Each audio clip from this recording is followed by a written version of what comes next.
जय हिंद फ्रेंड्स। मैं सौरभ झा आपका स्वागत करता हूं आपके अपने channel BSA government job news channel पे।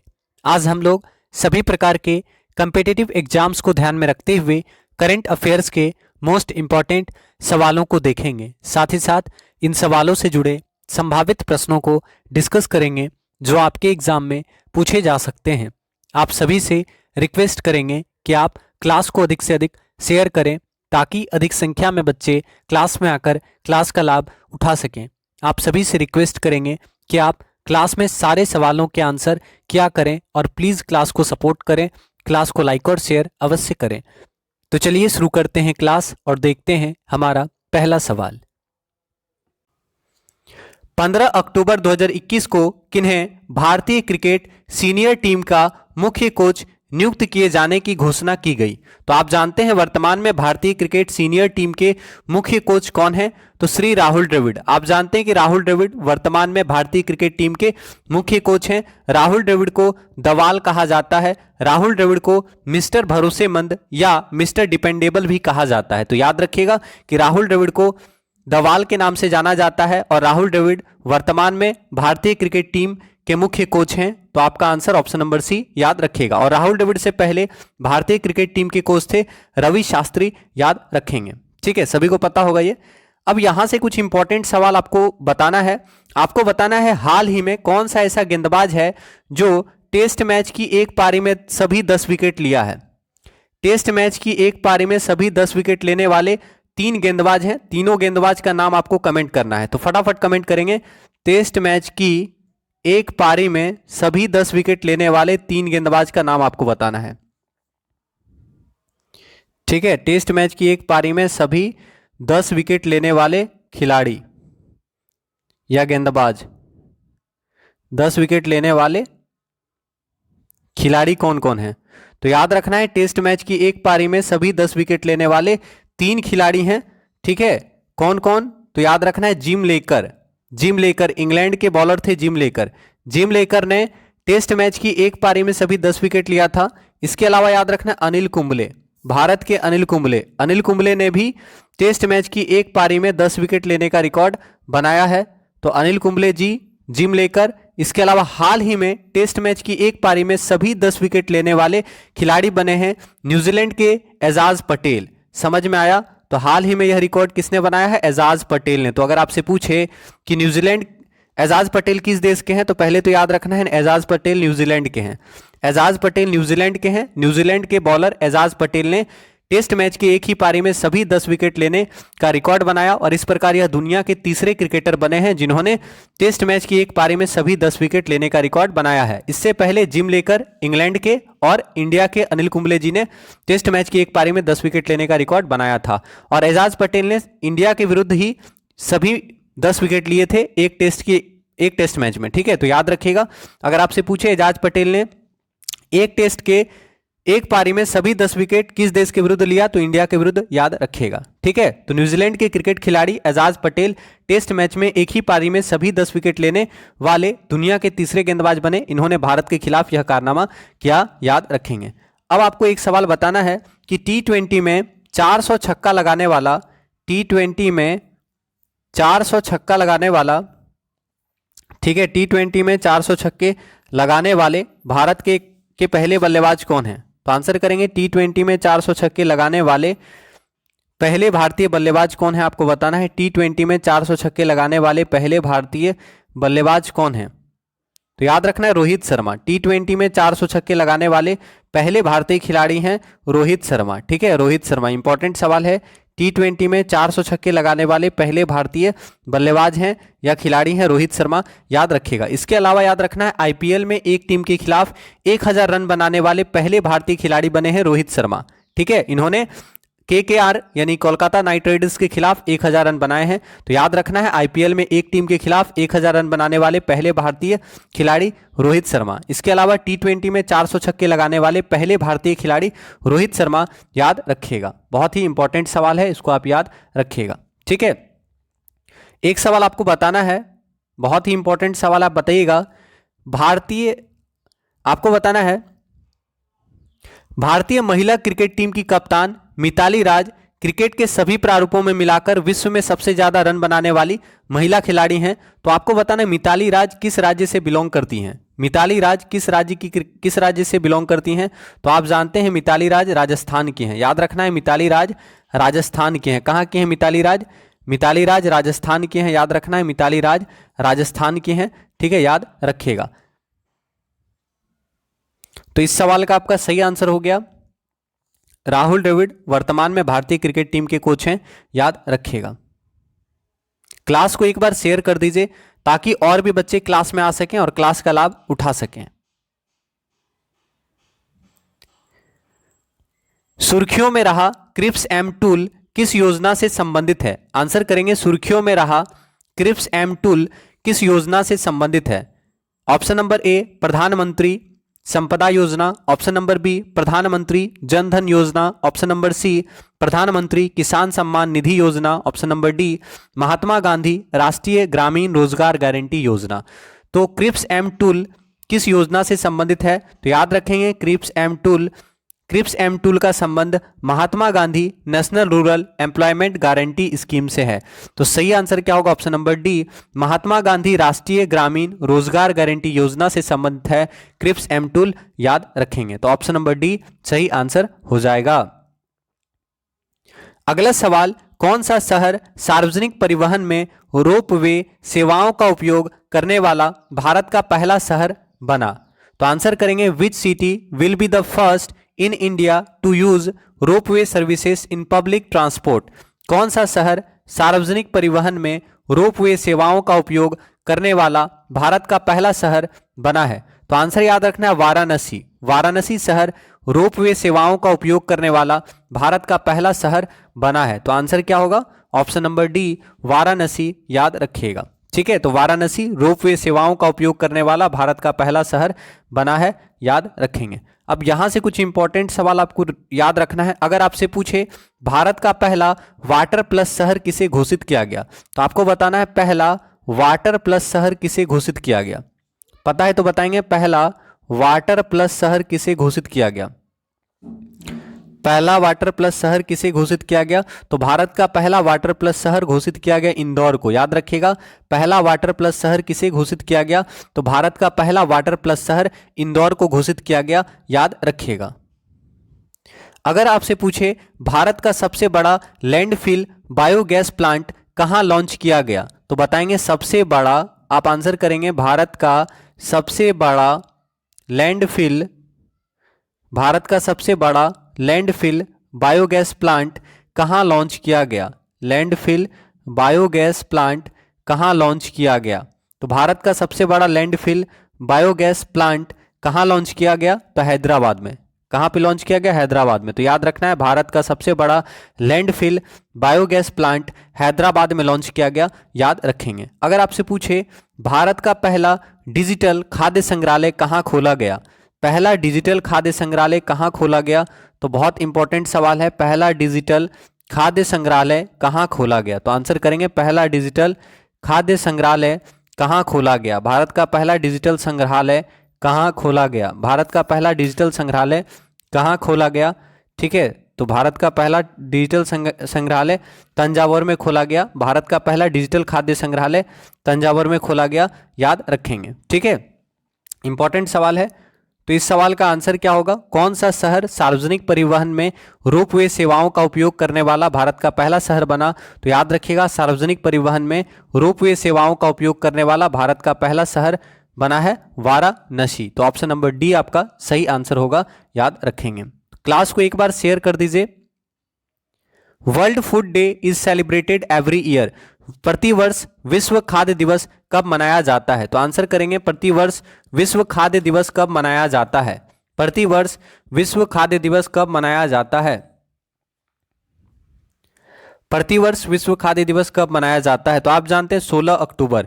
16 अक्टूबर को प्रतिवर्ष विश्व खाद्य दिवस मनाया जाता है। याद रखेंगे 16 अक्टूबर को प्रतिवर्ष विश्व खाद्य दिवस मनाया जाता है? तो आंसर क्या होगा?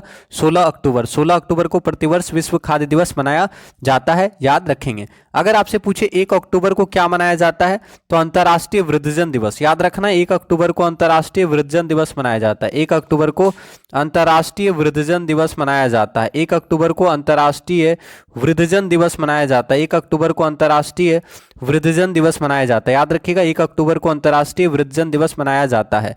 ठीक है, इसके अलावा आपको याद रखना है, आपसे पूछेगा वायुसेना दिवस कब मनाया जाता है, बताएंगे वायुसेना दिवस कब मनाया जाता है? 8 अक्टूबर। 8 अक्टूबर को वायुसेना दिवस मनाया जाता है।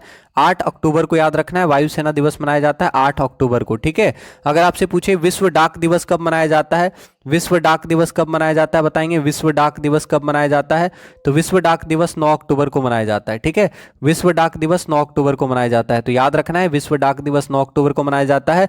और भारतीय वायुसेना दिवस 8 अक्टूबर को मनाया जाता है। 8 अक्टूबर को भारतीय वायुसेना दिवस, 9 अक्टूबर को विश्व डाक दिवस, याद रखिएगा। ठीक है, और विश्व खाद्य दिवस कब मनाया जाता है? तो 16 अक्टूबर को विश्व खाद्य दिवस मनाया जाता है। 16 अक्टूबर को विश्व खाद्य दिवस मनाया जाता है। अगर आपसे पूछे संयुक्त राष्ट्र दिवस कब मनाया जाता है, संयुक्त राष्ट्र दिवस कब मनाया जाता है, तो यूएन डे कब मनाया जाता है? तो आप जानते हैं संयुक्त राष्ट्र दिवस 24 अक्टूबर को मनाया जाता है। तो 24 अक्टूबर को यूनाइटेड नेशन डे मनाया जाता है, तो याद रखना है 24 अक्टूबर को यूएन डे मनाया जाता है। ठीक है, संयुक्त राष्ट्र दिवस कब मनाया जाता है? तो 24 अक्टूबर को संयुक्त राष्ट्र दिवस मनाया जाता है, याद रखिएगा। ठीक है, इंदिरा गांधी जी की पुण्यतिथि कब मनाई जाती है? तो 31 अक्टूबर। 31 अक्टूबर को याद रखना है, इंदिरा गांधी जी की पुण्यतिथि मनाई जाती है। इंपॉर्टेंट सवाल है, 31 अक्टूबर इंदिरा गांधी जी की पुण्यतिथि। इंदिरा गांधी जी की पुण्यतिथि कब मनाया जाता है? इंदिरा गांधी जी की पुण्यतिथि जो इंपॉर्टेंट है वही बता रहे हैं। ठीक है, इंदिरा गांधी जी की पुण्यतिथि कब मनाई जाती है? 31 अक्टूबर को इंदिरा गांधी जी की पुण्यतिथि मनाई जाती है। आपको पता होगा इंदिरा गांधी जी की हत्या कब हुई थी? 31 अक्टूबर 1984। 31 अक्टूबर 1984 को इंदिरा गांधी की हत्या हुई थी। और 1984 में ही आपको पता होगा 1984 में ही क्या हुआ था, आपको पता होगा राकेश शर्मा अंतरिक्ष गए थे। तो अगर आपसे पूछे कि राकेश शर्मा अंतरिक्ष कब गए थे, तो 1984 में राकेश शर्मा अंतरिक्ष गए थे।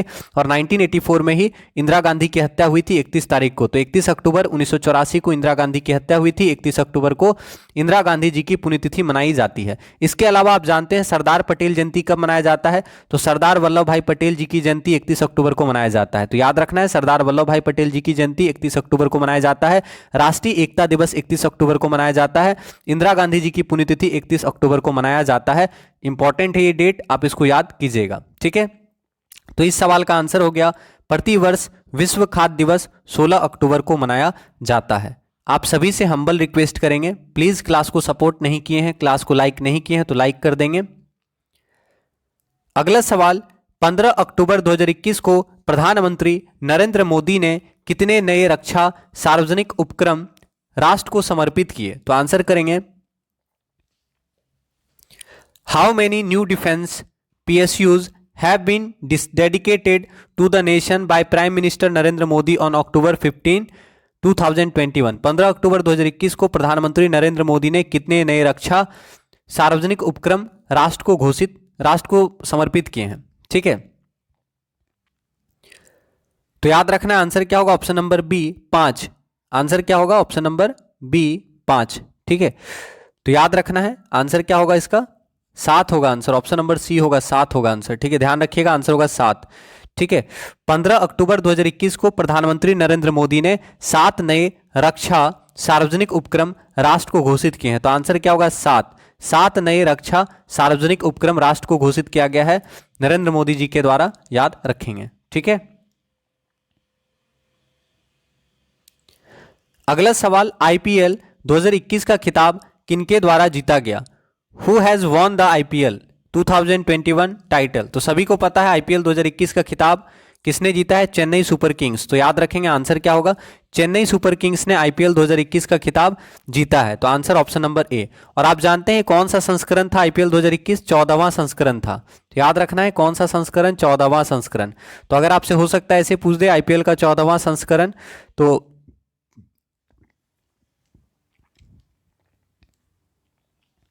याद रखेंगे IPL का 14वां संस्करण कौन जीता? IPL का 14वां संस्करण चेन्नई सुपर किंग्स के द्वारा जीता गया।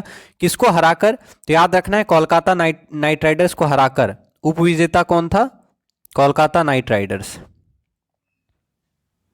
ठीक है, तो ये आपको याद रखना है कि आईपीएल के 14वां संस्करण जो कि 2021 में खेला गया, इसमें चेन्नई सुपर किंग्स ने कोलकाता नाइट राइडर्स को हराया था। ठीक है, और चेन्नई सुपर किंग्स चौथी बार आईपीएल का विजेता बना है, याद रखिएगा। ठीक है, और पूछेगा अगर आपसे कि इसमें ऑरेंज कैप किसे मिला था, तो आप जानते हैं जो सर्वाधिक रन बनाता है उसे ऑरेंज कैप मिलता है।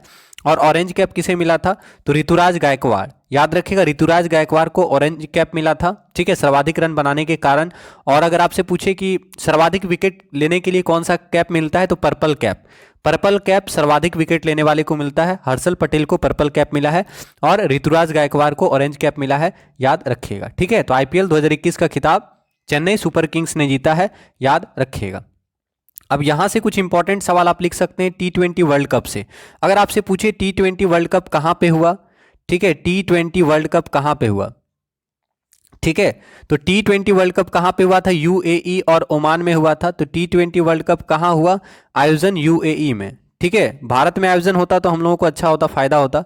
तो आयोजन कहां पे हुआ, T20 का आयोजन कहां पे हुआ, तो यूएई में T20 का आयोजन हुआ। ठीक है, किसने जीता, तो आपको पता ही ऑस्ट्रेलिया जीता था T20 वर्ल्ड कप, और हम लोगों ने बहुत खराब खेला था। ठीक है, तो इसमें कौन जीता, ऑस्ट्रेलिया जीता। ठीक है, ऑस्ट्रेलिया। तो याद रखना है T20 वर्ल्ड कप इस बार का कौन जीता, तो ऑस्ट्रेलिया जो है, जिसे कंगारुओं का देश कहा जाता है। ठीक है, ऑस्ट्रेलिया ने क्या किया, T20 वर्ल्ड कप जीता है। ठीक है, 2021 का आप याद रखिएगा, T20 वर्ल्ड कप 2021 कहां पे हुआ, T20 वर्ल्ड कप 2021 यूएई और ओमान में आयोजित हुआ था। ऑस्ट्रेलिया जीता है, कौन हारा है, तो न्यूजीलैंड को हराकर। उप विजेता कौन बना, न्यूजीलैंड। ठीक है, और न्यूजीलैंड हाल में आप जान रहे हैं बहुत अच्छा खेल रहा है। ठीक है, न्यूजीलैंड हाल में बहुत ज़्यादा अच्छा खेल रहा है। टेस्ट चैंपियनशिप कौन जीता इस बार, टेस्ट चैंपियनशिप आपको पता है न्यूजीलैंड ने जीता था भारत को हराकर। ठीक है, और यहाँ पे भी आप देख रहे हैं T20 वर्ल्ड कप में भी न्यूजीलैंड जो है सेमीफाइनल में इंग्लैंड को हराया था, उसके बाद फाइनल में ऑस्ट्रेलिया से हारा। तो याद रखना है T20 वर्ल्ड कप 2021 कहाँ पे हुआ, यूएई और ओमान में हुआ। ऑस्ट्रेलिया ने न्यूजीलैंड को हराकर T20 वर्ल्ड कप का खिताब जीता। ठीक है, और अगर आपसे पूछे प्लेयर ऑफ द टूर्नामेंट किन्हें चुना गया था, तो डेविड वार्नर को प्लेयर ऑफ द टूर्नामेंट चुना गया था। और फाइनल में प्लेयर ऑफ द मैच चुना गया मिचेल मार्श को। ठीक है, तो इस चीज को आप याद रखिएगा, पूछ सकता है। तो यहां पे आपका सही आंसर हो गया ऑप्शन नंबर ए, चेन्नई सुपर किंग्स, याद रखेंगे। अगला सवाल, 15 अक्टूबर 2021 को डॉक्टर एपीजे अब्दुल कलाम प्रेरणा स्थल का उद्घाटन कहां किया गया, तो आंसर करेंगे 15 अक्टूबर 2021 को डॉक्टर एपीजे अब्दुल कलाम प्रेरणा स्थल का उद्घाटन कहां किया गया। आप जानते हैं एपीजे अब्दुल कलाम जी के बारे में कि एपीजे अब्दुल कलाम भारत के 11वें राष्ट्रपति थे। ठीक है, भारत के 11वें प्रेसिडेंट थे। बहुत इंपॉर्टेंट सवाल है, पूछेगा भारत के 11वें राष्ट्रपति कौन थे, तो श्री एपीजे अब्दुल कलाम भारत के 11वें राष्ट्रपति थे। इसके अलावा आप जानते हैं एपीजे अब्दुल कलाम जी को मिसाइल मैन ऑफ इंडिया कहा जाता है, बहुत बड़े वैज्ञानिक थे, मिसाइल मैन ऑफ इंडिया इनको कहा जाता है। अगर रॉकेट मैन पूछे तो K-Sivan।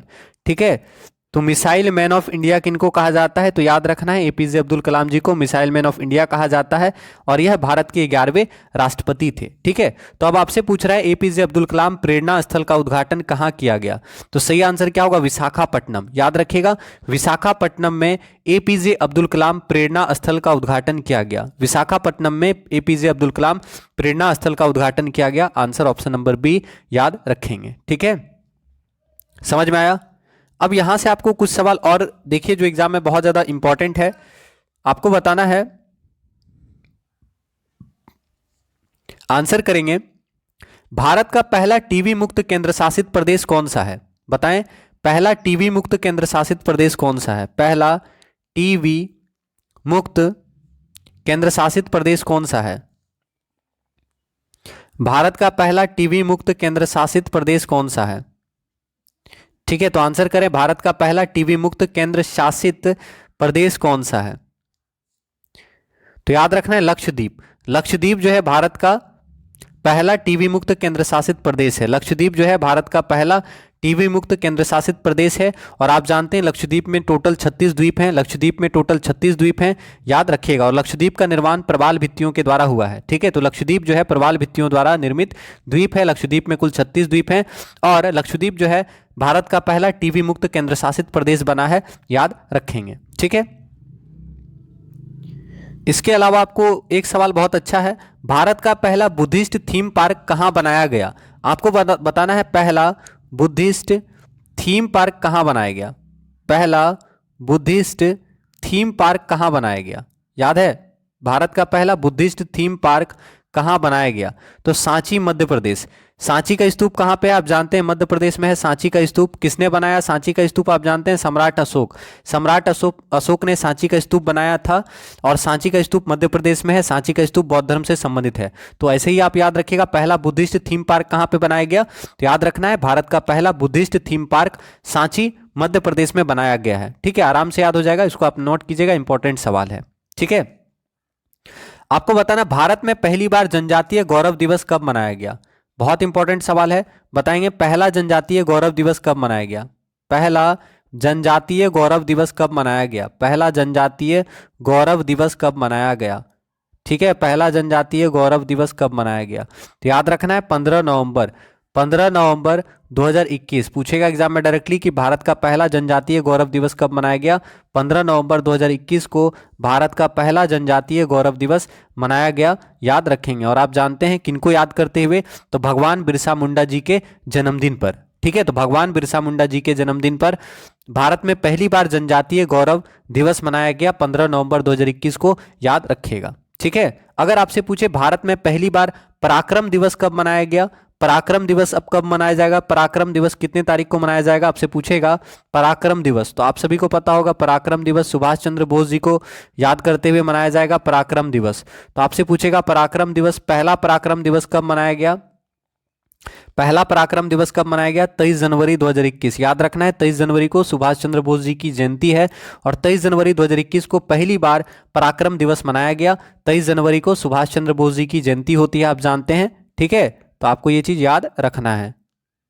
ठीक है, सुभाष जी का जन्मदिन।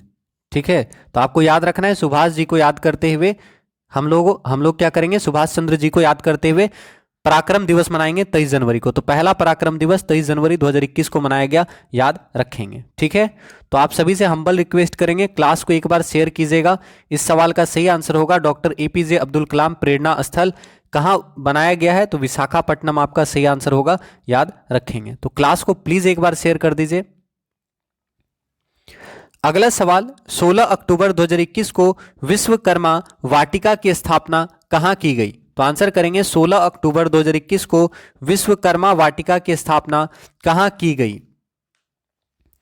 विश्वकर्मा वाटिका की स्थापना कहाँ की गई? तो याद रखना है रामपुर, उत्तर प्रदेश। ठीक है, रामपुर उत्तर प्रदेश में विश्वकर्मा वाटिका की स्थापना की गई। ठीक है, तो answer option number D, Rampur Uttar Pradesh में विश्वकर्मा वाटिका की स्थापना की गई, याद रखेंगे। ठीक है, समझ में आया? आप याद रखिएगा, पूछ सकता है एग्जाम में। अगर आपसे पूछे भारत का पहला इग्लू कैफे कहां बनाया गया? तो आप बताएंगे भारत का पहला इग्लू कैफे कहां बनाया गया? भारत का पहला इग्लू कैफे कहां बनाया गया? भारत का पहला इग्लू कैफे कहां बनाया गया?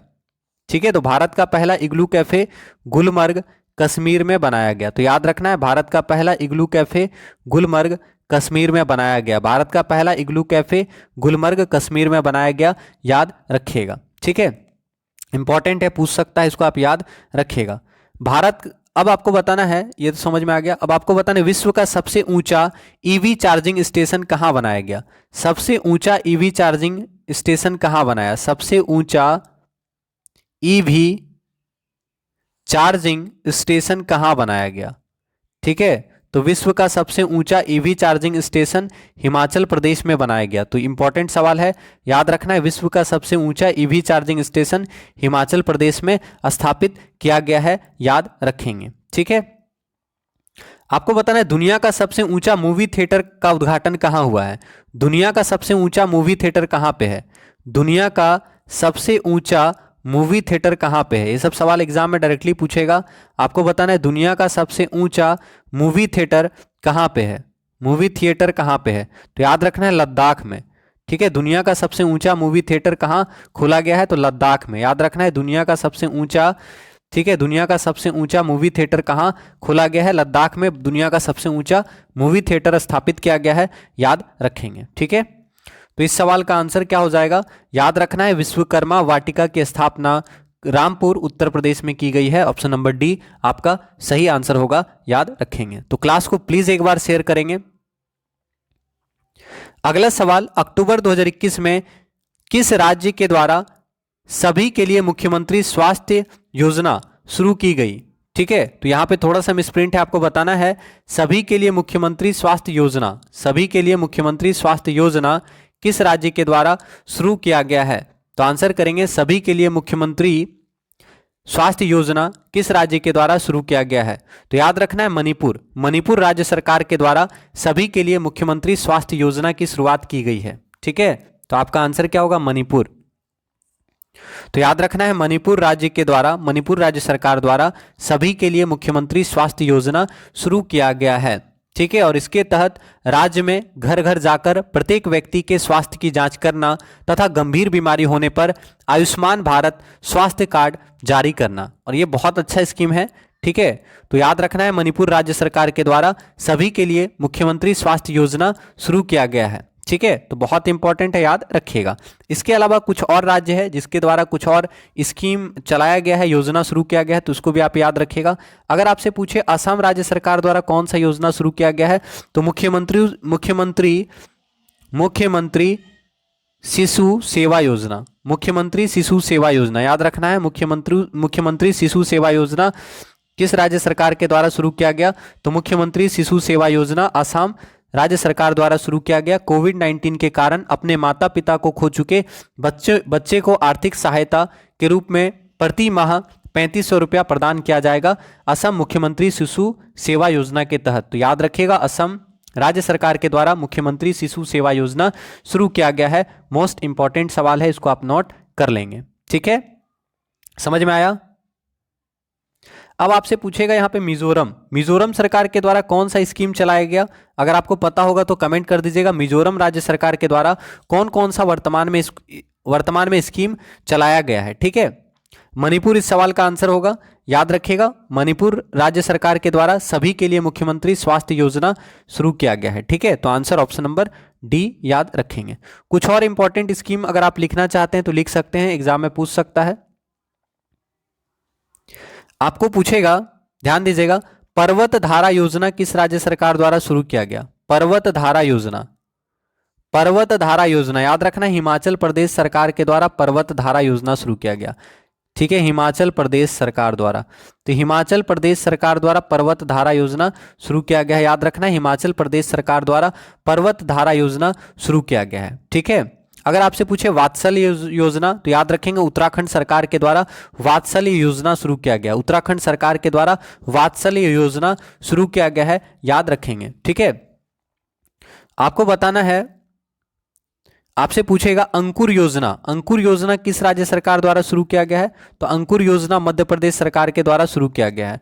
अंकुर योजना मध्य प्रदेश सरकार के द्वारा शुरू किया गया, याद रखेंगे। लाडली लक्ष्मी योजना मध्य प्रदेश सरकार के द्वारा शुरू किया गया है, लाडली लक्ष्मी योजना, तो याद रखेंगे लाडली लक्ष्मी योजना मध्य प्रदेश सरकार के द्वारा शुरू किया गया है। ठीक है, अंकुर योजना और लाडली लक्ष्मी योजना मध्य प्रदेश सरकार के द्वारा शुरू किया गया है, याद रखेंगे। इसके अलावा मुख्यमंत्री किसान कल्याण योजना यह भी मध्य प्रदेश सरकार के द्वारा शुरू किया गया है, तो याद रखिएगा मुख्यमंत्री किसान कल्याण योजना मध्य प्रदेश सरकार, लाडली लक्ष्मी योजना मध्य प्रदेश सरकार, अंकुर योजना मध्य प्रदेश सरकार, याद रखेंगे। ठीक है, बहुत इंपॉर्टेंट है, पूछता है ये सवाल, याद रखिएगा। ठीक है, तो ये सवाल समझ में आ गया कि सभी के लिए मुख्यमंत्री स्वास्थ्य योजना की शुरुआत मणिपुर सरकार के द्वारा की गई है।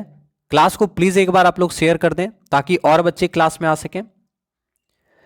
कैम्ब्रियन, आंसर करेंगे अक्टूबर 2021 में कैम्ब्रियन पेट्रोल अभ्यास में भारतीय सेना ने कौन सा पदक जीता? आंसर करेंगे कैम्ब्रियन पेट्रोल अभ्यास में भारतीय सेना ने कौन सा पदक जीता? ठीक है,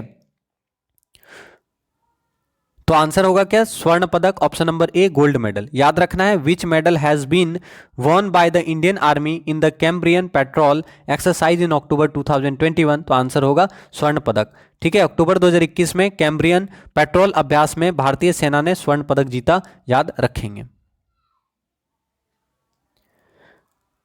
16 अक्टूबर 2021 को किसका 37वां स्थापना दिवस मनाया गया? तो आंसर करेंगे किसका 37वां स्थापना दिवस 16 अक्टूबर 2021 को मनाया गया? ठीक है, तो याद रखना है सही आंसर क्या होगा, राष्ट्रीय सुरक्षा गार्ड। ठीक है, राष्ट्रीय सुरक्षा गार्ड आपका आंसर होगा एनएसजी। एनएसजी को द ब्लैक कैट्स भी कहा जाता है, तो कभी पूछे एनएसजी को क्या कहा जाता है, तो एनएसजी को द ब्लैक कैट्स कहा जाता है। और एनएसजी का स्थापना हुआ था 1984 में। एनएसजी का स्थापना कब हुआ था? 1984 में, याद है? तो याद रखना है एनएसजी का स्थापना 1984 में हुआ था। एनएसजी को ब्लैक कैट्स भी कहा जाता है, एनएसजी को ब्लैक कैट्स भी कहा जाता है। एनएसजी का स्थापना 1984 में हुआ था, याद रखेंगे। ठीक है, और 16 अक्टूबर 2021 को एनएसजी यानी राष्ट्रीय सुरक्षा गार्ड का 37वां स्थापना दिवस मनाया गया। तो याद रखेंगे राष्ट्रीय सुरक्षा गार्ड का 37वां स्थापना दिवस 16 अक्टूबर 2021 को मनाया गया। राष्ट्रीय सुरक्षा गार्ड को द ब्लैक कैट्स भी कहा जाता है। राष्ट्रीय सुरक्षा गार्ड का स्थापना 1984 ईस्वी में हुआ था, याद रखेंगे। ठीक है, समझ में आया? तो यहां आपका आंसर क्या हो गया? ऑप्शन नंबर ए, याद रखिएगा। अब देखिए, याद रखना है कि देश में आतंकवाद की चुनौती का सामना करने के लिए 1984 में राष्ट्रीय सुरक्षा गार्ड्स की स्थापना की गई थी। ठीक है, और इसका 37वां स्थापना दिवस मनाया गया। तो पहला हो गया आपका आंसर। ठीक है, अगर आपसे पूछे एनसीसी के बारे में, तो एनसीसी का स्थापना कब हुआ है आपको पता है, ये भी इंपॉर्टेंट है। एनसीसी का फुल फॉर्म होता है नेशनल क्रेडिट कोर, और एनसीसी का स्थापना हुआ था 1948 ईस्वी में। ठीक है, तो याद रखना है 1948 ईस्वी में नेशनल क्रेडिट कोर यानी एनसीसी का स्थापना हुआ था। ठीक है, नेशनल क्रेडिट कोर का स्थापना 1948 ईस्वी में हुआ था। और इसका मुख्य उद्देश्य क्या है? तो याद रखना है एनसीसी का मुख्य उद्देश्य है भारत की रक्षा के प्रति युवकों एवं युवतियों को जागरूक करना। ठीक है, और इसका आदर्श वाक्य है एकता और अनुशासन। तो याद रखिएगा एनसीसी का आदर्श वाक्य है एकता और अनुशासन। एनसीसी का स्थापना 1948 ईस्वी में हुआ था। ठीक है, सीमा सुरक्षा बल लिखा हुआ है, तो आपको बताना है सीमा सुरक्षा बल। सीमा सुरक्षा बल की स्थापना कब हुई थी? तो बॉर्डर सिक्योरिटी फोर्स यानी बीएसएफ बोल सकते हैं हम लोग, बीएसएफ, सीमा सुरक्षा बल। सीमा सुरक्षा बल की स्थापना 1965 में हुई थी। आप जानते हैं 1965 में पाकिस्तान ने हमला किया था भारत पर। ठीक है, तो उसी साल ये स्थापना हुआ था, तो आराम से याद रखिएगा। याद रखना है सीमा सुरक्षा बल की स्थापना 1965 में की गई थी। सीमा सुरक्षा बल की स्थापना 1965 में की गई थी, और इसका हेडक्वार्टर कहाँ पे है? दिल्ली में। तो अगर आपसे पूछे सीमा सुरक्षा बल का हेडक्वार्टर कहाँ पे है, तो सीमा सुरक्षा बल का हेडक्वार्टर दिल्ली में है। बीएसएफ की स्थापना 1965 ईस्वी में हुई थी। ठीक है, तो सीमा सुरक्षा बल का स्थापना 1965। अगर आपसे पूछे भारत तिब्बत सीमा पुलिस, ठीक है, भारत तिब्बत सीमा पुलिस का स्थापना कब हुआ था? आईटीबीपी से कहा जाता है, आईटीबीपी, है ना? तो आईटीबीपी का फुल फॉर्म पूछेगा तो आप आंसर कर दीजिएगा। आईटीबीपी का फुल फॉर्म होता है इंडो तिब्बतन बॉर्डर पुलिस या फिर भारत तिब्बत सीमा पुलिस। और आईटीबीपी का स्थापना कब हुआ था? 1962 में। आपको पता होगा 1962 में चीन ने भारत पर हमला किया था, तो 1962 ईस्वी में आईटीबीपी का स्थापना हुआ था। आराम से याद हो जाएगा। तो याद रखना है भारत तिब्बत सीमा पुलिस का गठन चीन आक्रमण के बाद अक्टूबर 1962 में किया गया था। ठीक है, तो आईटीबीपी भारत तिब्बत सीमा पुलिस का स्थापना 1962 ईस्वी में किया गया था, याद रखिएगा। आया समझ में? तो ये सब सवाल बहुत ज्यादा इंपॉर्टेंट है, पूछता है एग्जाम में, तो याद रखिएगा। ठीक है, तो इस सवाल का आंसर क्या हो गया? 16 अक्टूबर 2021 को राष्ट्रीय सुरक्षा गार्ड एनएसजी का 37वां स्थापना दिवस मनाया गया। आप सभी से हम्बल रिक्वेस्ट करेंगे, प्लीज क्लास को आप लोग सपोर्ट किया करें। अगला सवाल, कौन सा जिला 100% टीकाकरण दोनों डोज करने वाला देश का पहला जिला बन गया? तो आंसर करेंगे कौन सा जिला 100% टीकाकरण दोनों डोज करने वाला देश का पहला जिला बन गया। ठीक है, बहुत ज्यादा इंपॉर्टेंट सवाल है। ठीक है, तो आपको बताना है कौन सा ऐसा जिला है जो 100% टीकाकरण करने वाला देश का पहला जिला बना। ठीक है, दोनों डोज का पूछ रहा है, तो आपका सही आंसर क्या होगा बताएंगे? तो याद रखना है किन्नौर। आपका आंसर क्या होगा? Option number C, Kinnaur. याद रखिएगा किन्नौर जिला 100% टीकाकरण करने वाला देश का पहला जिला बना है। किन्नौर जिला 100% टीकाकरण करने वाला देश का पहला जिला बन गया है, याद रखेंगे। तो ऑप्शन नंबर सी आपका सही आंसर होगा। अब यहां से क्या इंपॉर्टेंट सवाल याद रखना है, आपको पूछ सकता है, आपसे पूछेगा कोरोना के नए वेरिएंट का पहला मामला किस देश में देखा गया? कोरोना के वेरिएंट ओमिक्रॉन का पहला मामला किस देश में देखा गया? तो आपको पता होगा दक्षिण अफ्रीका। याद रखिएगा कोरोना के नए वेरिएंट ओमिक्रॉन का पहला मामला दक्षिण अफ्रीका में देखा गया। ठीक है, अगर आपसे पूछे कोरोना के नए वेरिएंट ओमिक्रॉन से पहली मृत्यु किस देश में हुई? तो ब्रिटेन में। ठीक है, पूछ सकता है। तो कोरोना के नए वेरिएंट ओमिक्रॉन का पहला मामला दक्षिण अफ्रीका में देखा गया। कोरोना के नए वेरिएंट ओमिक्रॉन से पहली मृत्यु ब्रिटेन में हुई, याद रखिएगा। और अगर पूछे कि भारत में कोरोना के नए वेरिएंट ओमिक्रॉन का पहला मामला कहां देखा गया, तो कर्नाटक, याद रखना है। केरल आंसर नहीं करेंगे, कर्नाटक। भारत में कोरोना के नए वेरिएंट ओमिक्रॉन का पहला मामला कर्नाटक में देखा गया, याद रखिएगा। समझ में आया? तो इंपॉर्टेंट सवाल है, पूछेगा। तो ये समझ में आ गया होगा। याद रखिएगा, किन्नौर जिला 100% टीकाकरण करने वाला देश का पहला जिला बन गया है। तो आप सभी से हम्बल रिक्वेस्ट है, प्लीज क्लास को सपोर्ट क्या करें। किसने एनर्जी आउटलुक रिपोर्ट, याद रखिएगा, किसने बई एनर्जी आउटलुक रिपोर्ट 2021 जारी की? किसने बई एनर्जी आउटलुक रिपोर्ट 2021 जारी की? तो आंसर करें, किसके द्वारा बई एनर्जी आउटलुक रिपोर्ट जो है जारी किया गया? तो आपका सही आंसर क्या होगा? ऑप्शन नंबर सी, अंतरराष्ट्रीय ऊर्जा एजेंसी। ठीक है, तो याद रखना है, किसने बई एनर्जी आउटलुक रिपोर्ट जारी किया? तो अंतरराष्ट्रीय ऊर्जा एजेंसी, इंटरनेशनल एनर्जी एजेंसी के द्वारा बई एनर्जी आउटलुक रिपोर्ट 2021 जारी किया गया। तो याद रखेंगे, international energy agency, sorry, international energy agency होगा। इंटरनेशनल एनर्जी एजेंसी के द्वारा बई एनर्जी आउटलुक रिपोर्ट जारी किया गया। तो याद रखेंगे, अंतरराष्ट्रीय ऊर्जा एजेंसी के द्वारा बई एनर्जी आउटलुक रिपोर्ट 2021 जारी किया गया। ठीक है, और एक चीज बताएंगे, क्वेश्चन को ध्यान से पढ़िएगा, नहीं तो क्या होता है, गलती हो जाता है। ज्यादा कॉन्फिडेंट होने पर भी गलती हो जाता है पढ़ने में, है ना। ठीक है, तो अगर आपसे पूछे बई एनर्जी आउटलुक रिपोर्ट 2021 किसने जारी किया, तो अंतरराष्ट्रीय एनर्जी एजेंसी ने जारी किया। ठीक है, तो आपका आंसर ऑप्शन नंबर सी। अब यहां से कुछ इंडेक्स आपको याद रखना है, पूछ सकता है। जैसे आपसे पूछेगा, वैश्विक विनिर्माण जोखिम सूचकांक 2021 में पहले स्थान पर कौन है? आपको पता है तो बताएंगे, वैश्विक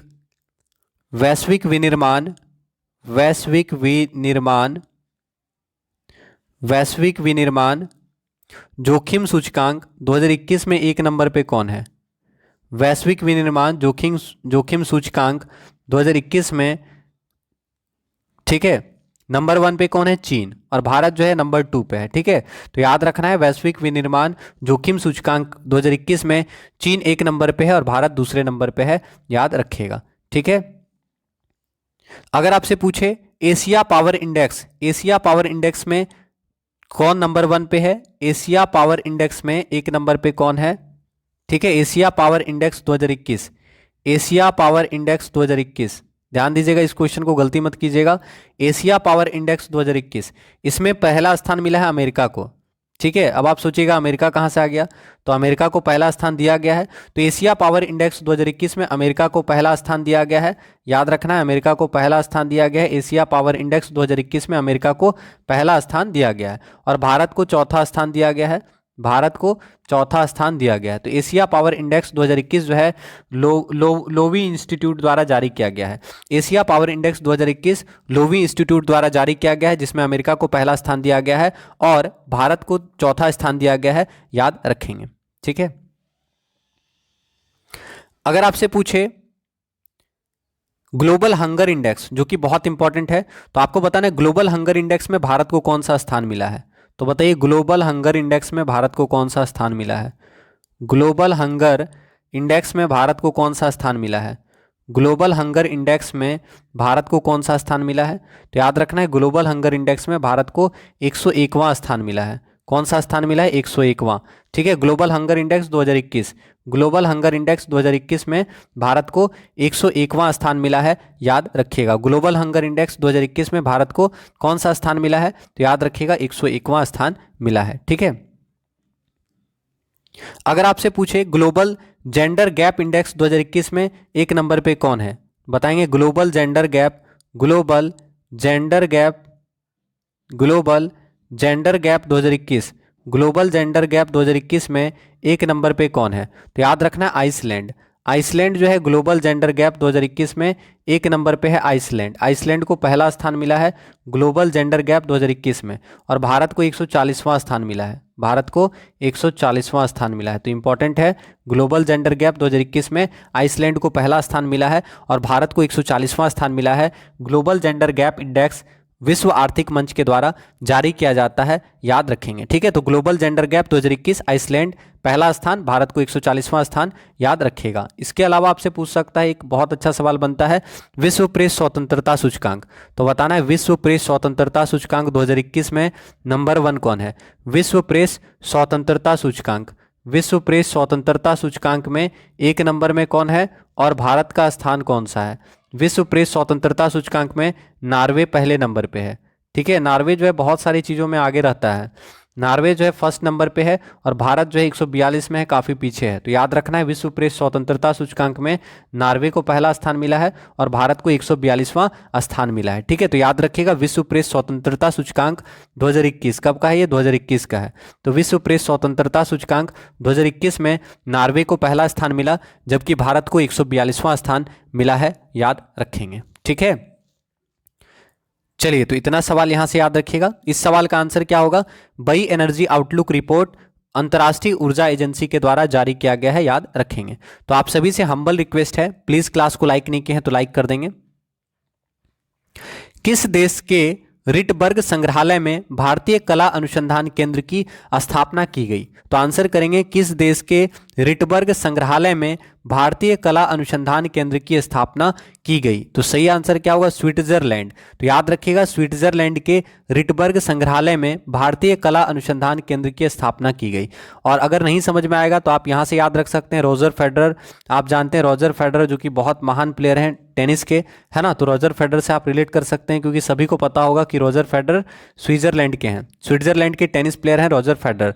तो रोजर फेडरर जिस देश से बिलोंग करते हैं उसी देश में रिटबर्ग संग्रहालय है जहां पर भारतीय कला अनुसंधान केंद्र की स्थापना की गई है। समझ में आया, तो याद रखना है स्विट्जरलैंड के रिटबर्ग संग्रहालय में भारतीय कला अनुसंधान केंद्र की स्थापना की गई है। आपका आंसर ऑप्शन नंबर बी, ध्यान रखेंगे। अक्टूबर 2021 में कौन भारत की 21वीं महिला ग्रैंड मास्टर बनी। आपको बताना है भारत की 21वीं महिला ग्रैंड मास्टर कौन है। भारत की 21वीं महिला ग्रैंड मास्टर कौन है, इसका मतलब आपको समझ में आ गया, चेस से संबंधित पूछ रहा है, ग्रैंड मास्टर का संबंध चेस में होता है। तो आपको पूछा है भारत की 21वीं महिला ग्रैंड मास्टर कौन बनी है। तो सही आंसर क्या होगा, option number C, Divya Deshmukh. याद रखेंगे भारत की 21वीं महिला ग्रैंड मास्टर कौन बनी है, दिव्या देशमुख। दिव्या देशमुख भारत की 21वीं महिला ग्रैंड मास्टर बनी है और ये शतरंज से जुड़ा हुआ है, चेस से जुड़ा हुआ है, याद रखिएगा। ठीक है, कोनेरू हम्पी किस खेल से जुड़े हैं, कोनेरू हम्पी भी चेस से जुड़ी हुई हैं। तो याद रखना है कोनेरू हम्पी चेस की प्लेयर हैं, दिव्या देशमुख चेस की प्लेयर हैं और दिव्या देशमुख भारत की 21वीं महिला ग्रैंड मास्टर बनी है, याद रखेंगे। ठीक है, अब यहां से जो आपका सवाल बनेगा, आपसे पूछेगा कि विश्व शतरंज चैंपियनशिप 2021 कौन जीता। बताइएगा विश्व शतरंज चैंपियनशिप 2021 कौन जीता। विश्व शतरंज चैंपियनशिप, विश्व शतरंज चैंपियनशिप 2021 कौन जीता। याद है तो बता दीजिए विश्व शतरंज चैंपियनशिप 2021 कौन जीता। तो याद रखना है मैग्नस कार्लसन, मैग्नस कार्लसन। ठीक है, मैग्नस कार्लसन, और ये चेस के बहुत महान प्लेयर हैं मैग्नस कार्लसन। तो इनके बारे में याद रखना है, मैग्नस कार्लसन, मैग्नस कार्लसन। ठीक है, तो अगर आपसे पूछे विश्व शतरंज चैंपियनशिप 2021 किसने जीता, तो विश्व शतरंज चैंपियनशिप 2021 का आयोजन दुबई में हुआ था। इसका आयोजन कहाँ हुआ था, दुबई में। तो याद रखना है विश्व शतरंज चैंपियनशिप 2021 का आयोजन दुबई में हुआ था। विश्व शतरंज चैंपियनशिप 2021 का आयोजन दुबई में हुआ था, जिसमें मैग्नस कार्लसन ने जीता। मैग्नस कार्लसन क्या हुआ, विजयी हुए, तो ये जीते। आपको याद रखना है विश्व शतरंज चैंपियनशिप 2021 मैग्नस कार्लसन ने जीता। ये कहाँ पे हुआ था, दुबई में हुआ था, याद रखिएगा। ठीक है, आया समझ में, तो इसको आप याद कर लीजिएगा, इंपॉर्टेंट है। इसके अलावा एक सवाल आपको और बताना है, स्पारकसन ट्रॉफी किसने जीता। स्पारकसन ट्रॉफी 2021 किसने जीता। स्पारकसन ट्रॉफी किस खेल से जुड़ा हुआ है, तो याद रखना है स्पारकसन ट्रॉफी जो है शतरंज से जुड़ा हुआ है। स्पारकसन ट्रॉफी शतरंज से जुड़ा हुआ है और इसको जीता विश्वनाथ आनंद जी ने। और विश्वनाथ आनंद आप जानते हैं बहुत भारत के महान प्लेयर हैं। ठीक है, भारत के महान शतरंज प्लेयर हैं विश्वनाथ आनंद। और आपको पता होगा पहला राजीव गांधी खेल रत्न अवार्ड किनको मिला था, तो पहला राजीव गांधी खेल रत्न अवार्ड विश्वनाथ आनंद जी को ही मिला था 1992 में, याद है ना। तो 1992-93 में पहला राजीव गांधी खेल रत्न अवार्ड विश्वनाथ आनंद को मिला था, याद रखिएगा, पूछ सकता है। ठीक है, तो स्पारकसन ट्रॉफी 2021 किसको मिला, तो स्पारकसन ट्रॉफी 2021 विश्वनाथ आनंद जी को मिला है, यानी ये जीते हैं। तो याद रखना है स्पारकसन ट्रॉफी 2021 कौन जीता, तो विश्वनाथ आनंद जीते हैं। ठीक है, समझ में आया? ठीक है, तो ये आप याद रखिएगा। समझ में आया? तो इसको आप याद रखिएगा। चलिए अब अगला सवाल देखते हैं। दिव्या देशमुख याद रखना है, दिव्या देशमुख भारत की 21वीं महिला शतरंज ग्रैंड मास्टर बनी है, याद रखेंगे। ठीक है, अगला सवाल, अखिल भारतीय शतरंज संघ भारत में शतरंज खेलने के लिए ऑपरेशन किस बंदरगाह पर किया गया? तो आंसर करेंगे अखिल भारतीय शतरंज संघ भारत में शतरंज खेल के लिए ऑपरेशन किस बंदरगाह पर किया गया? All India chess federation operation for the game of chess in India was conducted at which port? तो सही आंसर क्या होगा? Option number B, Shyama Prasad Mukherjee port. तो याद रखेंगे आंसर क्या होगा? Option number B, Shyama Prasad Mukherjee port आपको याद रखना है। तो ऑप्शन नंबर बी होगा आपका सही आंसर। ठीक है, अगला सवाल, 14 से 17 अक्टूबर 2021 तक किन दो देशों के बीच संयुक्त सागर 2021 अभ्यास आयोजित किया गया? तो अच्छा सवाल है, आप बताएंगे संयुक्त सागर अभ्यास किन किन देशों के बीच किया गया? संयुक्त सागर अभ्यास, तो आंसर करेंगे संयुक्त सागर अभ्यास किन दो देशों के बीच में हुआ है? ठीक है, तो आपका आंसर क्या हो जाएगा? ऑप्शन नंबर ए, रूस और चीन के बीच में। ठीक है, तो याद रखना है रूस और चीन के बीच में संयुक्त सागर अभ्यास हुआ। ठीक है, तो संयुक्त सागर अभ्यास अक्टूबर 2021 में हुआ, रूस और चीन के बीच में हुआ। ये नौसेना का एक्सरसाइज था और जापानी सागर में हुआ। कहाँ पे हुआ? जापान सागर में हुआ। ठीक है, लेकिन इंपॉर्टेंट बस यही बनेगा कि किस किस देश के बीच में हुआ। तो संयुक्त सागर 2021 अभ्यास, संयुक्त सागर 2021 अभ्यास रसिया और चाइना के बीच में हुआ। तो याद रखेंगे संयुक्त सागर एक्सरसाइज 2021 रूस और चीन के बीच में हुआ। ऑप्शन नंबर ए आपका सही आंसर हो जाएगा, याद रखेंगे। इसके अलावा अगर आपसे पूछे, ध्यान दीजिएगा, आपसे पूछे सीट मैक्स, ठीक है, सीट मैक्स एक्सरसाइज किसके किसके बीच में हुआ? तो बताएंगे सीट मैक्स किसके किसके बीच में हुआ? तो सीट मैक्स 2021 पूछेगा किसके किसके बीच में हुआ, तो ये तो बहुत आसान है। बताइए सीट मैक्स 2021 एक्सरसाइज किसके किसके बीच में हुआ? तो भारत, सिंगापुर और थाईलैंड। याद रखना है भारत, सिंगापुर और थाईलैंड के बीच में, भारत, सिंगापुर और थाईलैंड के बीच में क्या हुआ? सिटमैक्स एक्सरसाइज हुआ। तो भारत, सिंगापुर और थाईलैंड के बीच में सिटमैक्स, तो याद रखना है भारत, सिंगापुर और थाईलैंड के बीच में, आप अच्छे से लिख लीजिएगा, सिंगापुर, थाईलैंड और भारत के बीच में सिटमैक्स 2021 एक्सरसाइज हुआ था नवंबर में। और ये भी नौसेना का एक्सरसाइज था और ये कहाँ पे हुआ था? तो अंडमान सागर में हुआ सिटमैक्स एक्सरसाइज, याद रखिएगा। आपसे पूछेगा कोंकण शक्ति एक्सरसाइज किसके किसके बीच में हुआ? तो आंसर करेंगे कोंकण शक्ति, इंपॉर्टेंट है। कोंकण शक्ति युद्धाभ्यास किन दो देशों के बीच में होता है? तो कोंकण शक्ति 2021 अभ्यास भारत और ब्रिटेन के बीच में हुआ। तो याद रखेंगे कोंकण शक्ति एक्सरसाइज भारत और ब्रिटेन के बीच में, कोंकण शक्ति एक्सरसाइज भारत और ब्रिटेन के बीच में होता है। अजय वारियर आप जानते हैं, अजय वारियर भी भारत और इंग्लैंड के बीच में होता है। ठीक है, तो अजय वारियर एक्सरसाइज पूछता है बहुत ज्यादा, तो अजय वारियर एक्सरसाइज भारत और इंग्लैंड के बीच में, याद रखेंगे। ठीक है, और कोंकण शक्ति एक्सरसाइज भारत और ब्रिटेन के बीच में, याद रखिएगा। ठीक है, अगर आपसे पूछे अजय वारियर, समझ में ही आ गया, भारत और ब्रिटेन के बीच में अजय वारियर होता है। मालाबार युद्धाभ्यास बहुत ज्यादा पूछता है, मालाबार युद्धाभ्यास, तो आपको बताना है मालाबार युद्धाभ्यास किन किन देशों के बीच में होता है? मालाबार युद्धाभ्यास किन किन देशों के बीच में होता है? बताएंगे मालाबार युद्धाभ्यास किन किन देशों के बीच में होता है? ठीक है, तो आपको याद होगा मालाबार से बहुत सारा सवाल पूछेगा मालाबार एक्सरसाइज से। ठीक है, तो मालाबार एक्सरसाइज जो है 4 देशों के बीच में होता है। कौन कौन सा? जापान, अमेरिका और ऑस्ट्रेलिया और भारत। ठीक है, ऑस्ट्रेलिया इसमें हाल में जुड़ा है, तो आप याद रखिएगा मालाबार युद्धाभ्यास किन किन देशों के बीच में होता है? तो मालाबार युद्धाभ्यास भारत, जापान, अमेरिका और ऑस्ट्रेलिया के बीच में होता है। ऑस्ट्रेलिया इसमें हाल में जुड़ा है। ठीक है, तो सबसे नवीनतम इसका सदस्य कौन बना है, यार बोल सकते हैं सबसे नवीनतम इसमें शामिल कौन सा हुआ है मालाबार युद्धाभ्यास में? तो याद रखिएगा ऑस्ट्रेलिया। ठीक है, इसमें कितना देश शामिल होता है? 4 देश। तो मालाबार एक्सरसाइज जो है 4 देशों का एक्सरसाइज है। ठीक है, मालाबार एक्सरसाइज 4 देशों के द्वारा संयुक्त रूप से किया जाने वाला एक्सरसाइज है। मालाबार युद्धाभ्यास भारत, जापान, अमेरिका और ऑस्ट्रेलिया के बीच में होता है, याद रखेंगे। ठीक है, समझ में आ गया, आसान है। इसके अलावा आपसे पूछे इंद्र एक्सरसाइज, आप बताइए इंद्र एक्सरसाइज किन दो देशों के बीच में होता है? इंद्र अभ्यास, इंद्र 2021 भारत और रूस के बीच में होता है इंद्र। ठीक है, INDRA। ठीक है, तो आप जान रहे हैं इंदिरा में इंद्र आ गया और ये मतलब IND से इंडिया हो गया और RA से रूस हो गया। तो इंद्र एक्सरसाइज भारत और रूस के बीच में, समझ में आया, भारत और रूस के बीच में इंदिरा एक्सरसाइज। तो अगर आपसे पूछे इंद्र एक्सरसाइज तो इंद्र एक्सरसाइज भारत और रूस के बीच में, ठीक है, इंद्र एक्सरसाइज भारत और रूस के बीच में होता है, याद रखिएगा। अगर आपसे पूछे वरुण एक्सरसाइज, वरुण आप जानते हैं, वरुण बताइएगा, वरुण, तो वरुण भारत और फ्रांस के बीच में, ठीक है, वरुण पूछेगा तो भारत और फ्रांस के बीच में वरुण एक्सरसाइज, ठीक है, भारत और फ्रांस के बीच में, तो याद रखना है भारत और फ्रांस के बीच में वरुण एक्सरसाइज, ठीक है, भारत और फ्रांस के बीच में वरुण एक्सरसाइज याद रखेंगे, ठीक है। तो इतना सवाल यहां से आप याद रखिएगा। तो इस सवाल का आंसर क्या हो गया, संयुक्त सागर 2021 अभ्यास कहाँ आयोजित हुआ, तो याद रखिएगा संयुक्त सागर 2021 अभ्यास रूस और चीन के बीच में हुआ। संयुक्त सागर 2021 अभ्यास रूस और चीन के बीच में हुआ। यह नौसेना अभ्यास था जो कि जापान सागर में हुआ, ठीक है, आंसर ऑप्शन नंबर ए। तो आप सभी से हम्बल रिक्वेस्ट करेंगे, प्लीज क्लास को सपोर्ट करें, क्लास को लाइक नहीं किए हैं तो लाइक कर देंगे। अगला सवाल, अक्टूबर 2021 में जोनास गहर स्टोर किस देश के नए प्रधानमंत्री बने। तो आपको बताना है अक्टूबर 2021 में जोनास गहर स्टोर किस देश के नए प्रधानमंत्री बने। तो आंसर करेंगे जोनास गहर स्टोर किस देश के नए प्रधानमंत्री बने।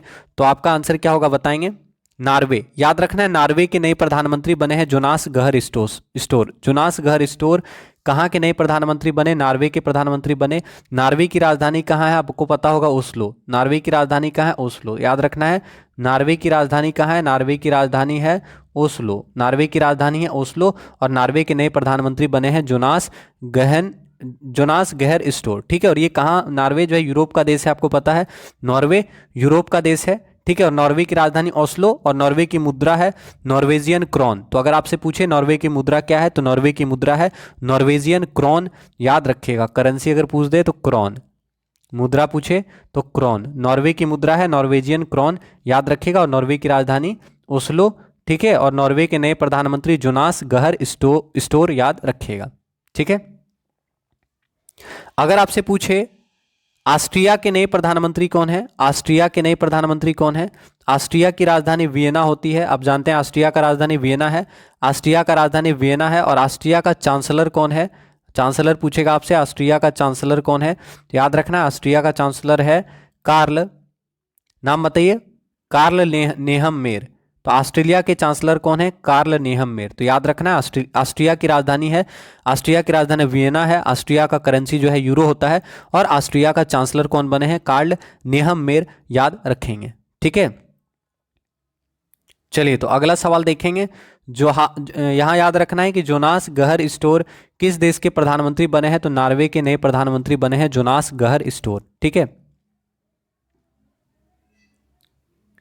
अगला सवाल, 16 अक्टूबर 2021 को सेफ चैंपियनशिप 2021 का खिताब किसने जीता। तो आपको बताना है सेफ चैंपियनशिप 2021 का खिताब किसने जीता, ठीक है। तो बता दीजिए सेफ चैंपियनशिप 2021 का खिताब किसने जीता।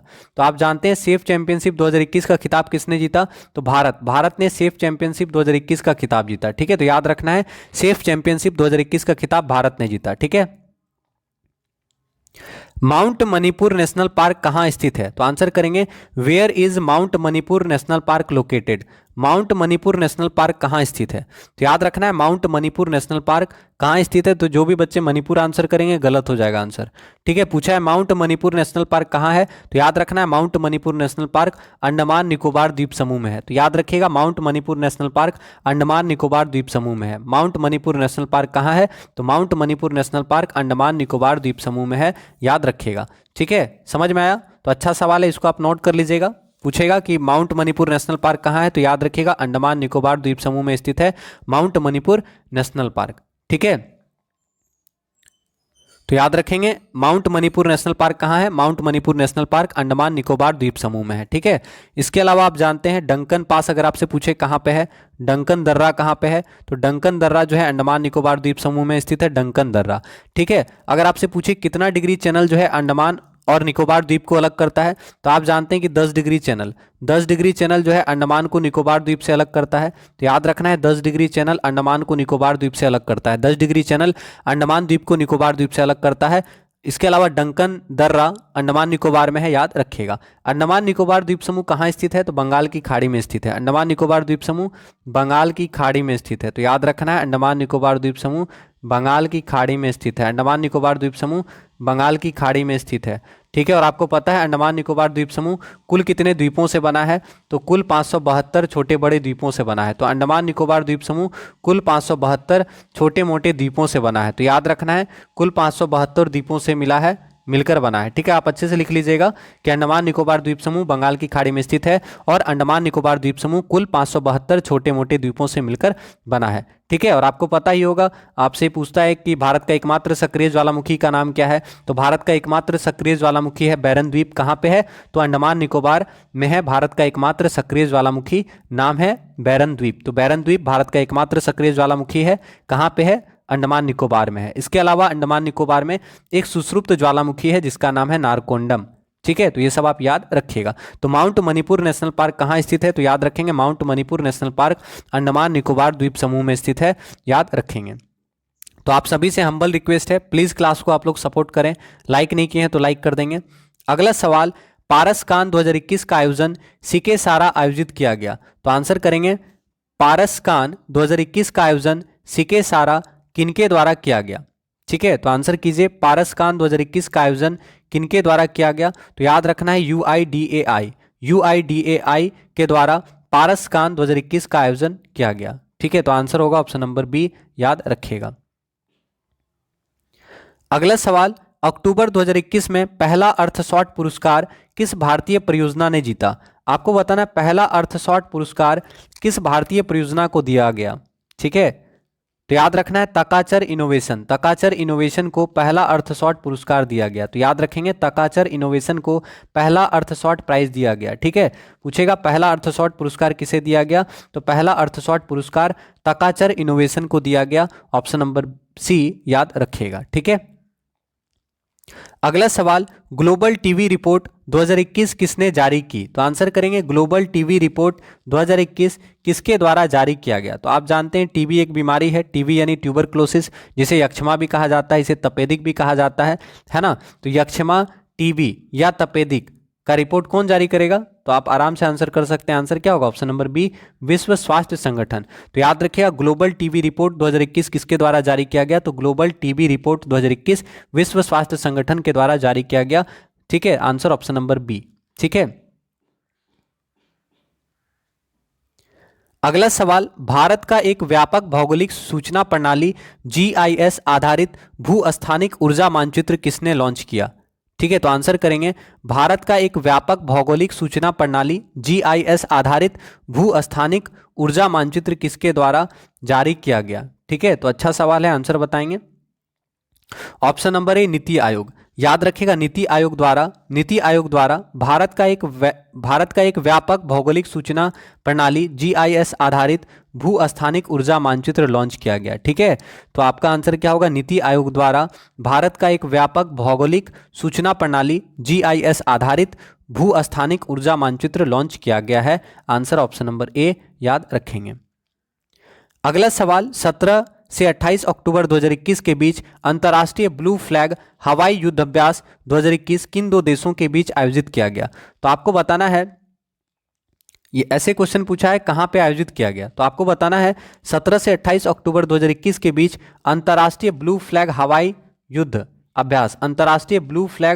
अभ्यास 2021 किस देश में आयोजित किया गया? तो फटाफट आंसर करें। अंतर्राष्ट्रीय ब्लू फ्लैग हवाई युद्ध अभ्यास किस देश में आयोजित किया गया, ठीक है। तो आंसर करें अंतर्राष्ट्रीय ब्लू फ्लैग हवाई युद्ध अभ्यास किस देश में आयोजित किया गया, ठीक है। तो याद रखना है आपका सही आंसर क्या होगा? ऑप्शन नंबर ए, इजराइल, ठीक है। याद रखिएगा इजराइल में आयोजित किया गया था अंतर्राष्ट्रीय ब्लू फ्लैग 2021, ठीक है, इजराइल में। अब ये जो याद रखना है ये बहुराष्ट्रीय सैन्य अभ्यास था, ठीक है। तो अंतर्राष्ट्रीय ब्लू फ्लैग हवाई युद्ध अभ्यास 2021 इजराइल में आयोजित किया गया। याद रखेंगे अंतर्राष्ट्रीय ब्लू फ्लैग अंतर्राष्ट्रीय ब्लू फ्लैग हवाई युद्धाभ्यास 2021 इजराइल में आयोजित किया गया। यह बहुराष्ट्रीय सैन्याभ्यास था और यह वायुसेना का अभ्यास था, बहुराष्ट्रीय सैन्याभ्यास था। ठीक है, तो याद रखना है ब्लू फ्लैग हवाई युद्धाभ्यास इजराइल में आयोजित किया गया। ऑप्शन नंबर ए आपका सही आंसर हो जाएगा। आप सभी से हम्बल रिक्वेस्ट करेंगे, प्लीज क्लास को सपोर्ट करें। अगला सवाल, निम्नलिखित में से किस देश ने एक परमाणु सक्षम हाइपरसोनिक ग्लाइड व्हीकल का परीक्षण किया है? तो आपको बताना है कौन सा ऐसा देश है जिसने परमाणु सक्षम हाइपरसोनिक ग्लाइड व्हीकल का परीक्षण किया है। ठीक है, तो आंसर क्या होगा? चीन। याद रखेंगे, चीन ने परमाणु सक्षम हाइपरसोनिक ग्लाइड व्हीकल का परीक्षण किया है। चीन ने परमाणु सक्षम हाइपरसोनिक ग्लाइड व्हीकल का सफल परीक्षण किया है। आंसर ऑप्शन नंबर ए याद रखेंगे। अगला सवाल, 18 अक्टूबर 2021 में केंद्र शासित प्रदेश लद्दाख का निवास प्रमाण पत्र प्राप्त करने वाली पहली महिला कौन है? तो आपको बताना है लद्दाख का निवास प्रमाण पत्र प्राप्त करने वाली पहली महिला कौन बनी है। ठीक है, लद्दाख का निवास प्रमाण पत्र प्राप्त करने वाली पहली महिला बनी है फातिमा बानो। याद रखेंगे, फातिमा बानो। लद्दाख का निवास प्रमाण पत्र प्राप्त करने वाली पहली महिला बनी है फातिमा बानो। लद्दाख का निवास प्रमाण पत्र प्राप्त करने वाली पहली महिला फातिमा बानो, याद रखेंगे। अगला सवाल, अक्टूबर 2021 में उबेर कप 2021 किसने जीता? तो आपको बताना उबेर कप 2021 किसने जीता। तो मोस्ट इंपॉर्टेंट सवाल है, उबेर कप 2021 किसने जीता? तो पहला चीज तो उबेर कप किससे संबंधित है? तो उबेर कप बैडमिंटन के क्षेत्र में दिया जाता है। उबेर कप बैडमिंटन से जुड़ा है, उबेर कप बैडमिंटन से जुड़ा है ना। इसके अलावा थॉमस कप आप जानते हैं, थॉमस कप भी बैडमिंटन से जुड़ा होता है, याद है कि नहीं? थॉमस कप बैडमिंटन से जुड़ा है, उबेर कप बैडमिंटन से जुड़ा है। ठीक है, याद रखिएगा, थॉमस कप और उबेर कप का संबंध बैडमिंटन से है। तो अब आपसे पूछा है कि उबेर कप कौन सा देश जीता 2021 में? तो याद रखिएगा 2021 में जो उबेर कप हुआ ये चीन के द्वारा जीता गया। चीन ने जापान को हराकर, ठीक है, चीन ने जीता और जापान उपविजेता रहा, उपविजेता। ठीक है, तो आपको याद रखना है, पूछेगा उबेर कप 2021 किसने जीता? तो उबेर कप 2021 चीन ने जीता। चीन ने जापान को हराकर उबेर कप 2021 का खिताब जीता। चीन ने जापान को हराकर उबेर कप 2021 का खिताब जीता। उबेर कप का संबंध बैडमिंटन से है, याद रखेंगे। उबेर कप का संबंध बैडमिंटन से है, याद रखेंगे। ठीक है, तो उबेर कप 2021 किसने जीता? चीन ने जीता जापान को हराकर। ठीक है, आया समझ में? और अगर आपसे पूछे थॉमस कप पुरुष बैडमिंटन कौन जीता? थॉमस कप पुरुष बैडमिंटन किसने जीता? तो याद रखना इंडोनेशिया जीता। थॉमस कप इंडोनेशिया जीता। कौन जीता? थॉमस कप इंडोनेशिया जीता। हारा कौन? चीन। तो ये पूछेगा आपसे थॉमस कप 2021 कौन जीता? तो याद रखना है थॉमस कप 2021। ठीक है, लिख लीजिएगा, थॉमस कप 2021 कौन जीता? इंडोनेशिया जीता। और चीन जो है उपविजेता रहा। उपविजेता कौन रहा? तो चीन रहा।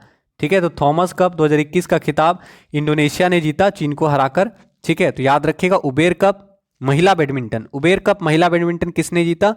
चीन ने जीता। उबेर कप महिला बैडमिंटन चीन ने जीता जापान को हराकर। ठीक है, और थॉमस कप पुरुष बैडमिंटन किसने जीता? इंडोनेशिया ने जीता चीन को हराकर। समझ में आया? थॉमस कप पुरुष बैडमिंटन 2021 इंडोनेशिया ने जीता चीन को हराकर। उबेर कप महिला बैडमिंटन 2021 चीन ने जीता जापान को हराकर। तो ये भी ना पूछ सकता है कि कौन सा महिला टूर्नामेंट से जुड़ा है, कौन सा पुरुष टूर्नामेंट से जुड़ा है। ठीक है, तो उबेर कप महिला बैडमिंटन और थॉमस कप पुरुष बैडमिंटन। ठीक है, याद रखिएगा। तो यहाँ आपका आंसर ऑप्शन नंबर ए। आप सभी से हम्बल रिक्वेस्ट करेंगे, प्लीज क्लास को लाइक नहीं किए हैं तो लाइक कर देंगे। अगला सवाल, कुशीनगर अंतर्राष्ट्रीय हवाई अड्डा किस राज्य में स्थित है? तो आंसर करेंगे in which state is the Kushinagar international airport located. तो आप जानते हैं कुशीनगर अंतर्राष्ट्रीय हवाई अड्डा कहाँ पे होगा? कुशीनगर कहाँ पे? उत्तर प्रदेश में है। तो कुशीनगर अंतर्राष्ट्रीय हवाई अड्डा कहाँ है? उत्तर प्रदेश में है। तो याद रखना है कुशीनगर अंतर्राष्ट्रीय हवाई अड्डा उत्तर प्रदेश में है। तो आपका सही आंसर होगा कुशीनगर अंतर्राष्ट्रीय हवाई अड्डा उत्तर प्रदेश में है, याद रखिएगा। ठीक है, अगर आपसे पूछे श्री गुरु रामदास जी अंतर्राष्ट्रीय हवाई अड्डा कहाँ पे है? तो आप याद रखिएगा श्री गुरु रामदास जी अंतर्राष्ट्रीय हवाई अड्डा अमृतसर में है। ठीक है, अगर आपसे पूछे छत्रपति शिवाजी हवाई अड्डा कहाँ पे है? तो मुंबई में है। अगर आपसे पूछे नेताजी सुभाष चंद्र बोस हवाई अड्डा कहाँ पे है? कलकत्ता में है। ठीक है, समझ में आया? अगर आपसे पूछे विशाखापट्टनम अंतर्राष्ट्रीय हवाई अड्डा कहाँ पे है? तो विशाखापट्टनम में है। अगर आपसे पूछे स्वामी विवेकानंद हवाई अड्डा कहाँ पे है? तो रायपुर में है।